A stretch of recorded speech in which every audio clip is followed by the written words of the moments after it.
Power grid fail होने की वजह से सुबह मुंबई समेत कई इलाकों में बिजली गुल हो गई। हालांकि फिर करीब 2 घंटे बाद बिजली की सप्लाई शुरू हो पाई। मुंबई में बिजली गुल होने से सुबह कुछ ट्रेनों और पेट्रोल पंप समेत कई जगहों पर कामकाज में असर पड़ा। इलाहाबाद हाई कोर्ट की लखनऊ बेंच में हाथरस के पीड़ित परिवार ने डीएम पर दबाव बनाने और पुलिस पर सही तरीके से जांच नहीं करने का आरोप लगाया। हाथरस मामले की सुनवाई के बाद हाईकोर्ट ने प्रशासन को फटकार लगाई और साफ किया कि मानवता के अधिकार का हनन नहीं होना चाहिए। श्रीनगर में सुरक्षा बल ने मुठभेड़ के दौरान लश्कर के कमांडर सैफुल्ला समेत 2 आतंकियों को मार गिराया। अगस्त के 6.69% के मुकाबले सितंबर में खुदरा महंगाई दर बढ़कर 7.34% हो गई। अगस्त में देश का औद्योगिक उत्पादन 1 महीने पहले की तुलना में 8.6% गिर गया। अमेरिका के पॉल आर मिलग्रॉम और रॉबर्ट बी विल्सन को इस साल का अर्थशास्त्र का नोबेल पुरस्कार दिया गया। बिहार बीजेपी ने एनडीए उम्मीदवारों के खिलाफ चुनाव लड़ने वाले रामेश्वर चौरसिया समेत 9 नेताओं को पार्टी से निकाल दिया। सुप्रीम कोर्ट ने कृषि कानूनों के खिलाफ दायर याचिकाओं पर केंद्र सरकार को नोटिस जारी किया और 6 हफ्ते में जवाब मांगा। शिक्षा मंत्री रमेश पोखरियाल निशंक ने मेडिकल कॉलेजों में दाखिले के लिए नीट का रिजल्ट 16 अक्टूबर को आने की जानकारी दी। सीबीएसई ने 10वीं के कंपार्टमेंट परीक्षाओं के नतीजे घोषित कर दिए। कृषि कानूनों के विरोध में पंजाब में चल रहे रेल रोको आंदोलन से बिजली संकट गहराने की आशंका बढ़ गई, क्योंकि राज्य में मालगाड़ी नहीं आने से कोयले की कमी हो सकती है। रक्षा मंत्री राजनाथ सिंह ने 40 से ज्यादा पुलों का उद्घाटन किया। साथ ही उन्होंने अरुणाचल प्रदेश में बनाई जा रही एक सुरंग का शिलान्यास भी किया। कांग्रेस नेता खुशबू सुंदर दिल्ली में एक कार्यक्रम के दौरान बीजेपी में शामिल हो गए। दिल्ली के जंतर मंतर पर आम आदमी पार्टी ने कृषि कानूनों के खिलाफ प्रदर्शन किया और इस प्रदर्शन में सीएम केजरीवाल भी शामिल हुए। रेलवे देश में कुछ रूटों पर सिर्फ एसी कोच वाली तेज रफ्तार ट्रेनें ही चलाएगा। यूपी सरकार ने करीब 31,000 टीचरों की भर्ती की प्रक्रिया शुरू कर दी। दिल्ली के सीएम अरविंद केजरीवाल ने एक ऐसी यूनिवर्सिटी बनाने का ऐलान किया जो पास होने वाले हर छात्र को नौकरी और रोजगार देने में भी मदद करेगी। बिहार के मंत्री विनोद कुमार सिंह का दिल्ली के मेदांता अस्पताल में निधन हो गया। ब्रेन हैमरेज होने के बाद उन्हें बिहार से दिल्ली लाया गया था। दिल्ली सरकार ने रामलीला और दुर्गा पूजा के लिए कुछ शर्तों के साथ पंडाल लगाने को मंजूरी दे दी। प्रधानमंत्री नरेंद्र मोदी ने विजया राजे सिंधिया की जयंती पर 100 रुपए का एक सिक्का जारी किया। दिल्ली हाईकोर्ट ने दिल्ली यूनिवर्सिटी को मार्कशीट लेने के लिए छात्रों को कैंपस नहीं बुलाने का आदेश दिया। हिमाचल प्रदेश के सीएम जयराम ठाकुर की कोरोना रिपोर्ट पॉजिटिव आई, जिसके बाद उन्होंने खुद को घर में ही क्वारंटीन कर लिया। सुप्रीम कोर्ट ने जानवरों की हलाल कर हत्या रोकने की याचिका खारिज कर दी। नागालैंड के मंत्री सीएम चैंग का 78 साल की उम्र में कोहिमा के अस्पताल में निधन हो गया। श्रीनगर प्रशासन ने सर्दियों से पहले डल झील की सफाई का काम तेज कर दिया। बिहार विधानसभा चुनाव के लिए आरजेडी ने कैंपेन सॉन्ग लॉन्च कर दिया। उपराष्ट्रपति वेंकैया नायडू की कोरोना रिपोर्ट नेगेटिव आई, जिसके बाद उनके जल्द काम पर लौटने की उम्मीद जताई गई। बिहार के बक्सर में एक बच्चे की हत्या और फिर उसकी मां को बंधक बनाकर गैंगरेप करने के आरोपों पर 2 लोगों को गिरफ्तार कर लिया गया। ओडिशा विधानसभा के पूर्व स्पीकर शरद कुमार का कोरोना से निधन हो गया। पूर्वी दिल्ली नगर निगम के कर्मचारियों ने वेतन की मांग पर रोजाना 2 घंटे की हड़ताल शुरू कर दी। राजस्थान सरकार ने करौली में पुजारी की हत्या मामले में की जांच सीआईडी को सौंप दी। दिल्ली के तुगलकाबाद एक्सटेंशन में पुलिस ने अवैध रूप से रह रहे 3 विदेशी नागरिकों को गिरफ्तार कर लिया।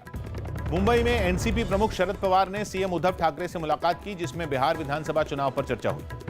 जम्मू कश्मीर के कई इलाकों में पाकिस्तान की गोलाबारी के बाद भारतीय सुरक्षा बल ने करारा जवाब दिया और पाकिस्तान की हाथी पोस्ट को तबाह कर दिया। साथ ही इस हमले में कई पाकिस्तानी जवान भी घायल हो गए।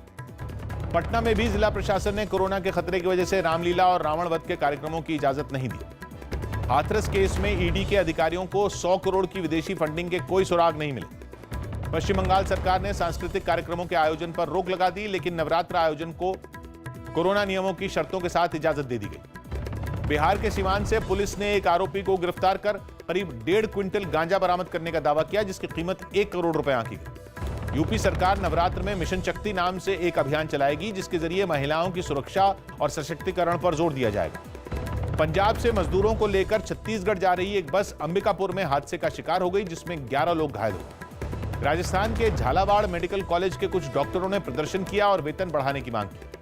दिल्ली में नगर निगम के अस्पतालों में वेतन नहीं मिलने के मामले में राज्य सरकार ने तीनों निगमों को चिट्ठी लिखी और अपने अस्पताल राज्य सरकार को सौंपने की सलाह दी। लखनऊ के ऐशबाग में लगी आग में करीब 60 झुग्गियां जलकर राख हो गई। दिल्ली के पास गाजियाबाद के एक अस्पताल में भर्ती पूर्व सीएम कल्याण सिंह की कोरोना रिपोर्ट नेगेटिव आई, जिसके बाद उन्हें अस्पताल से छुट्टी दे दी गई। गुजरात के महसाणा में एक गाड़ी के नहर में गिरने के बाद एक महिला को बचा लिया गया, जबकि लापता 4 लोगों की तलाश में अभियान चलाया गया। बिहार में मुजफ्फरपुर के कुर्नी विधानसभा से आरजेडी उम्मीदवार अनिल सहनी का कुछ लोगों ने विरोध किया और पार्टी से उम्मीदवार बदलने की मांग की। हरियाणा के जींद में पुलिस ने एक गोदाम में छापा मारकर लाखों रुपए के अवैध पटाखे जब्त कर लिए। बिहार विधानसभा चुनाव के लिए सीएम नीतीश कुमार बुधवार से जनसभाएं शुरू करेंगे। बिहार के भागलपुर में पानी से भरे एक गड्ढे में डूबने से 3 बच्चों की मौत हो गई। पश्चिम बंगाल की सीएम ममता बनर्जी ने कोरोना का कम्युनिटी स्प्रेड होने की आशंका जताई। जेडीएस के राष्ट्रीय अध्यक्ष एचडी देवगौड़ा ने पार्टी की केरल यूनिट भंग कर दी। तेलंगाना की निजामाबाद विधान परिषद सीट के लिए हुए उपचुनाव में टीआरएस उम्मीदवार के कविता ने जीत हासिल कर ली। कर्नाटक के बेलगावी में पिछले 2 दिनों से हो रही बारिश के बाद कई इलाकों में काफी पानी भर गया, जिससे लोगों की मुश्किलें बढ़ गई। कोलकाता में एक प्लास्टिक फैक्ट्री में लगी आग पर दमकल की 12 गाड़ियों ने काबू पाया। लीबिया में 28 दिन पहले अगवा 7 भारतीयों को छोड़ दिया गया। थाईलैंड की राजधानी बैंकॉक में एक ट्रेन और बस की टक्कर में 18 लोगों की मौत हो गई, जबकि 40 से ज्यादा लोग घायल हो गए। ब्रिटेन में कोरोना के मामले बढ़ने पर सरकार दोबारा जल्द लॉकडाउन लगा सकती है। पाकिस्तान के पूर्व राष्ट्रपति आसिफ अली जरदारी को तबीयत बिगड़ने के बाद अस्पताल में भर्ती करवाया गया।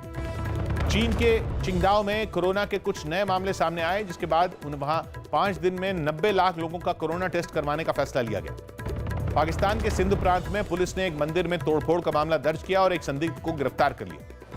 सिंगापुर और इंडोनेशिया की सरकारों ने कुछ शर्तों के साथ बिजनेस और सरकारी कामकाज से जुड़े लोगों को एक दूसरे के देश जाने की इजाजत दे दी। हालांकि ऐसे लोगों के लिए कोरोना नेगेटिव सर्टिफिकेट जरूरी होगा। दक्षिण कोरिया में कोरोना के मामले घटने के बाद नाइट क्लब, बार और रेस्टोरेंट दोबारा खोलने की इजाजत दे दी गई। अफ्रीकी देश नाइजीरिया के लागोस में एक इमारत के गिरने से 8 लोगों की मौत हो गई। इमरान खान ने अपने विशेष सलाहकार आसिम बाजवा का विशेष सूचना और प्रसारण सहायक के पद से इस्तीफा मंजूर कर लिया। आर्मेनिया और अजरबैजान ने फिर एक दूसरे पर हमले करने के आरोप लगाए। हालांकि पहले ये दोनों देश युद्ध रोकने पर सहमत हो गए थे।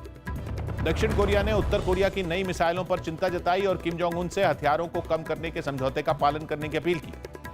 पाकिस्तान के बलूचिस्तान में 6 शिया तीर्थयात्रियों का अपहरण कर लिया गया। ये लोग 50 दिन ईरान में बिताने के बाद कराची लौट रहे थे। माइक्रोसॉफ्ट अपने कुछ कर्मचारियों को हमेशा घर से काम करने की छूट दे सकती है। केंद्र ने राज्यों को 50 साल के लिए 12,000 करोड़ रुपए का लोन देने का ऐलान किया। लगातार 8वें दिन शेयर बाजार बढ़त के साथ बंद हुआ। कारोबार के आखिर में सेंसेक्स 84 अंक और निफ्टी 17 अंक ऊपर बंद होने में कामयाब रहा। अर्थव्यवस्था में तेजी लाने के लिए केंद्र ने सरकारी कर्मचारियों के लिए एलटीसी के बदले कैश वाउचर स्कीम लॉन्च की। हालांकि कर्मचारियों को एलटीसी की पूरी रकम ऑनलाइन खर्च करके रसीद दिखानी होगी। फेस्टिवल एडवांस स्कीम के तहत केंद्र सरकार कर्मचारियों को बिना ब्याज वाला 10,000 रुपए का लोन देगी। इसे 31 मार्च 2021 से पहले ही खर्च करना होगा। दिल्ली में लगने वाले नेशनल शूटिंग कैंप की तारीख टालकर अब 21 अक्टूबर कर दी गई। स्पेन के टेनिस खिलाड़ी राफेल नडाल ने सर्बिया के नोवाक जोकोविच को हराकर फ्रेंच ओपन का खिताब जीत लिया, जिसके साथ ही उन्होंने रॉजर फेडरर के 20वां ग्रैंड स्लैम जीतने के रिकॉर्ड की बराबरी कर ली।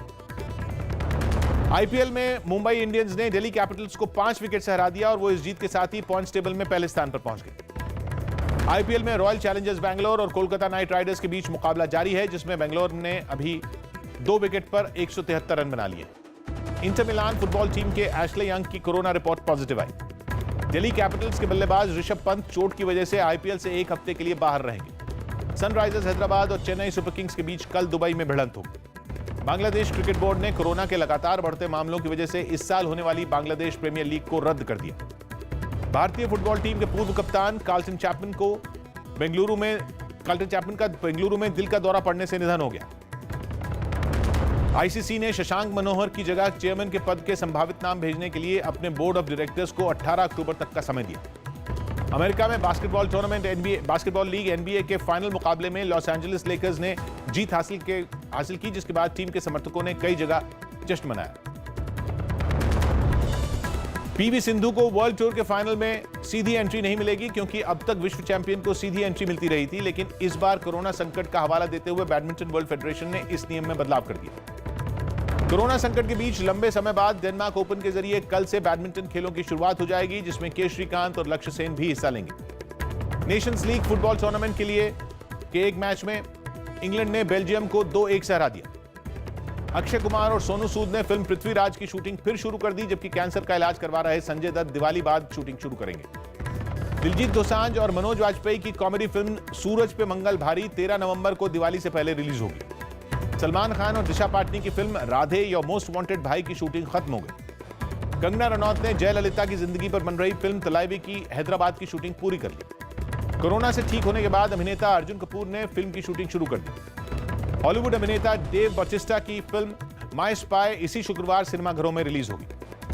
अक्षय कुमार और कैटरीना कैफ की फिल्म सूर्यवंशी की रिलीज को अगले साल तक के लिए टाल दिया गया। 1983 के वर्ल्ड कप जीत पर बड़ी फिल्म 83 क्रिसमस पर सिनेमाघरों में रिलीज होगी। कन्नड़ फिल्मों के मशहूर म्यूजिक कंपोजर राजन का 85 साल की उम्र में बेंगलुरु में निधन हो गया। आयुष्मान खुराना की पत्नी और लेखिका ताहिरा कश्यप की चौथी किताब 12 commandments of being a woman बाजार में आ गई। वकीलों के नहीं पहुंच पाने की वजह से दिशा सालियान मामले की सुप्रीम कोर्ट में सुनवाई नहीं हो पाई और नवाजुद्दीन सिद्दीकी की नई फिल्म का टीजर जारी कर दिया गया। हालांकि इस